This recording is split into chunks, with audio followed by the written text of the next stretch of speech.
We're looking at an early 20th century plan of Bangkok, Thailand. It was issued in the mid-1920s by the Royal State Railway Department of Siam. It's color lithographed and extensively detailed. There are keys and indexes coming down both sides.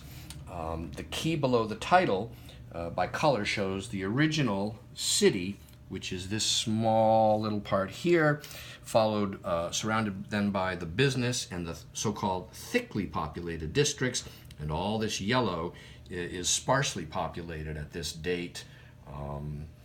Across this map are many dozens of small little numbers that correspond to hotels, clubs, banks, wats and temples, and miscellaneous such as gardens and so on.